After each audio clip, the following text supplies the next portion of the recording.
உங்களோட ஸ்டாலின் வீடு வீடா வந்திருப்பாங்க, உங்களுக்கு நல்லா தெரியும். இப்படி வீடு வீடா வந்து உங்களுக்கு என்ன குறை இருக்குது கேட்டிருப்பாங்க. நகரத்துல பேரூராட்சி எல்லாம் கேட்டாங்களா? இதுல 13 துறை 54 பிரச்சனை தீர்த்து வைப்பாங்களா? இது நடக்கிற காரியமா? எப்படி மக்களை ஏமாத்துறாரு பாருங்க. இது வரைக்கும் மக்களை கண்டுக்கல, இப்பதான் உங்களோட ஸ்டாலின் வந்து மக்களை பாக்குறார். மக்களுக்கு ஏதோ பேசி கவர்ச்சிகரமா பேசி மக்களை ஏமாற்றி மக்களுடைய வாக்குகளை பெறுவதற்கு ஸ்டாலின் பொறுக்கிட்ட நாடகம் இது. நாங்க ஆட்சியில் இருக்கும் போது ஸ்டாலின் எதிர்கட்சியா இருந்தார். அந்த காலகட்டத்தில் ஊரூரா போய் அங்க ஒரு திட்டுக்கட்டா பெட்ஷீட்டை போட்டு அமர்ந்து ஊர் மக்களை எல்லாம் அழைச்சு அவருக்கு முன்னாடி அமர வச்சு, உங்களுக்கு என்ன பிரச்சனை இருக்குது அந்த பிரச்சனையெல்லாம் வெள்ளைத்தாள்ல எழுதி நான் கொண்டு வந்திருக்கிற பெட்டியில போடுங்க.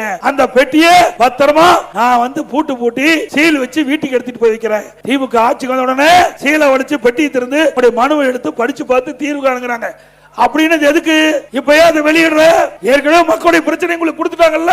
ஊரூரா போய் நீங்க கலெக்ட் பண்ணி வாங்கிட்டு வந்த அந்த விண்ணப்பம் என்னாச்சு? அத்தனையும் பொய், அத்தனையும் நாடகம்.